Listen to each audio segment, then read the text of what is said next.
Selamat siang ya. Kali ini saya mengerjakan showcase ya, yang notabene bocor kondensor ya. Jadi kondensornya kita ganti ya, model tempel, karena model yang aslinya di sini nggak ada dijual ya. Jadi terpaksa kita menggunakan kondensor model tempel ya. Korean dia. Oh iya. Oke. Selanjutnya pengelasan ya guys. Jadi ini kondensor dari besi, jadi nanti kelasnya pakai kuningan ya, dan ini pakai tembaga ya. Terus kami menggunakan media nitrogen ya. Jadi nitrogennya di sana kita udah injeksi melalui manifold. Kasih tekanan kecil aja guys ya. Tujuannya supaya tidak berkerak ya, dan hasilnya maksimal.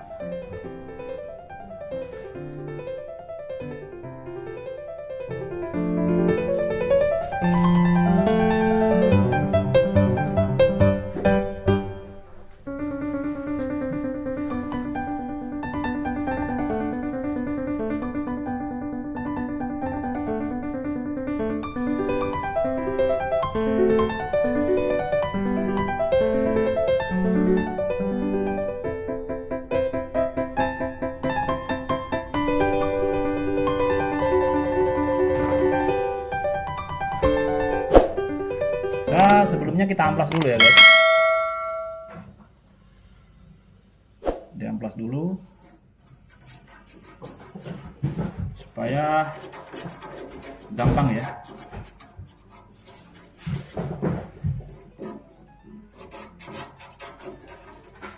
Gampang nempelnya ya untuk kawatnya.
melakukan proses vakum.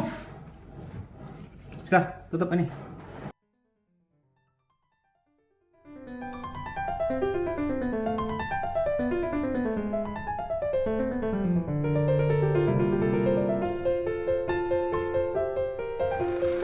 Ya guys, setelah melakukan proses pengelasan filter, pipa kapiler, dan pipa balik, dan pipa kondensor, selanjutnya proses vakum ya.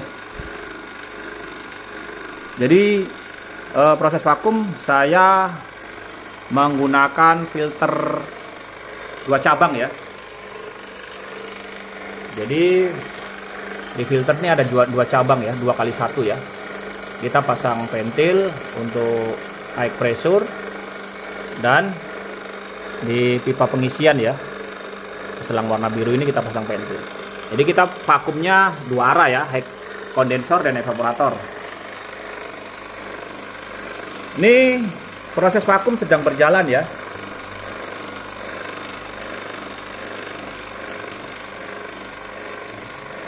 Masih menunjukkan di 2150 mikron ya.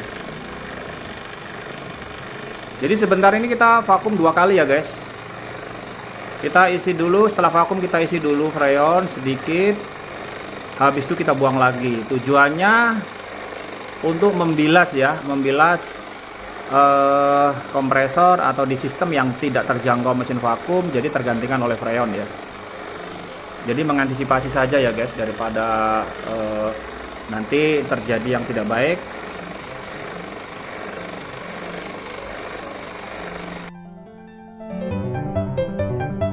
Guys, setelah melakukan proses vakum kurang lebih 30 menit ya. Untuk di mikronnya di 800 mikron ya. Jadi proses vakum itu sangat penting ya guys.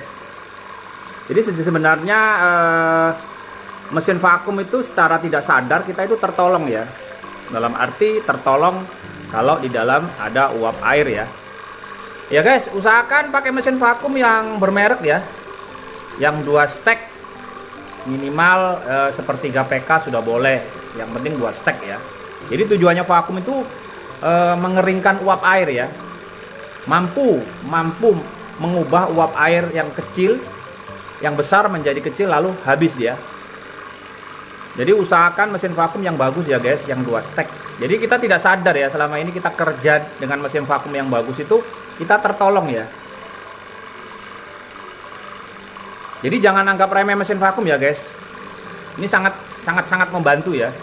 Jadi kita nggak sadar kalau kita ditolong dengan mesin vakum ya. Ini mesin vakum ini mampu mengubah uap air jumlah banyak ya. Dalam arti banyaknya nggak banyak sekali ya. Ya sewajarnya lah. Mungkin 5 tetes atau 7 tetes lah. Itu mampu dikeringkan dalam jangka waktu cepat ya. Seperti ini penampakannya. Ini di angka 800 mikron ya. Ada posisi 30 menit. Ini saya proses vakumnya melalui 2 arah ya, high pressure dan low pressure. Nanti juga untuk pengecekan tekanan high pressure dan low pressure nanti akan sangat nampak ya ketika ada kebuntuan pipa kapiler, ketika kompresor tekanannya sudah menurun, akan ketahuan semua ya. Jadi kalau ruangan dalam suhu berkisaran 15 derajat ya guys, 15 derajat ya, ini showcase ya. Itu untuk high pressure-nya akan naik tinggi ya, di sampai 250 sampai 210 ya. Low-nya akan tinggi juga. Nanti seiring waktu ruangan sudah mulai 5 derajat, low-nya akan turun, high-nya akan naik. Jadi seperti itu. Jadi guys, enaknya kalau kita main high pressure dan low pressure ya, kita bisa mendeteksi atau bisa membaca ya, apakah kompresor dalam kondisi baik atau tidak. Seumpama nih kompresor dalam kondisi pressure-nya sudah lemah ya, itu sangat-sangat ketahuan ya guys. Ketahuannya dari mana? Untuk high pressure-nya pasti mainnya di 100 atau 150 ya. Dan untuk low pressure-nya pasti akan naik. Itu bisa dipastikan kompresornya itu sudah lemah ya, tidak boleh diperjuangkan. Dan sama ya, kalau ada oli naik ke dalam evaporator dan masuk ke dalam pipa kapiller, dia akan nampak ya. Nampaknya tentunya high pressure-nya akan naik ya sampai 300, low-nya akan turun 0. Berarti ada kebuntuan ya. Dan tentunya di dalam kurang dingin ya. Jadi seperti itu. Apalagi kalau pipa kapiller dalam penyempitan ya, itu biasanya sangat nampak ya.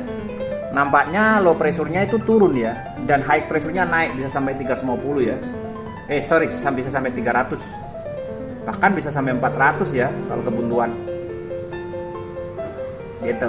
Jadi untuk normalnya ya guys, normalnya itu kalau pertama dicok dalam kondisi ruang panas itu bisa naik 300, 250. Dan kalau sudah di dalam suhu sudah mulai 0 derajat, itu turun high pressure-nya bisa 150 ya. Demikian. Tapi kalau yang untuk freezer ya, freezer itu kalau sudah turun di minus 25, dia akan turun ke 125 dan low-nya bisa sampai 0 ya. Demikian untuk pelajaran cara pemasangan, cara servis kulkas ya guys. Nanti sebentar ini kita lihat hasilnya, dapat suhu berapa derajat untuk showcase ini ya. Lalu kita locks, kita jepit ya. Kita jepit pipa-pipanya, kita las. Oke.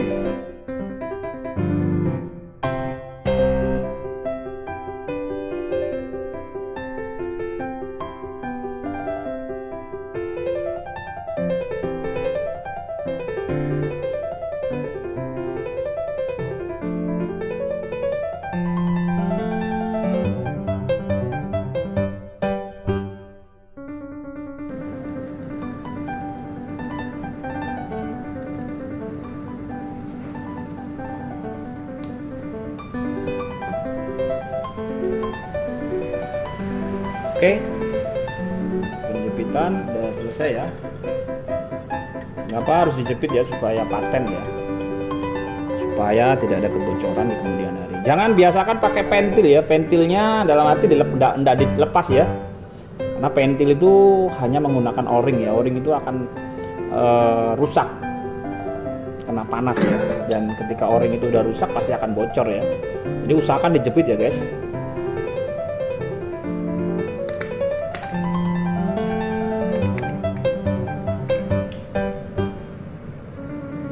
Jadi hasilnya untuk seperti ini ya guys. Kalian pilok kan. Jadi seperti ini ya.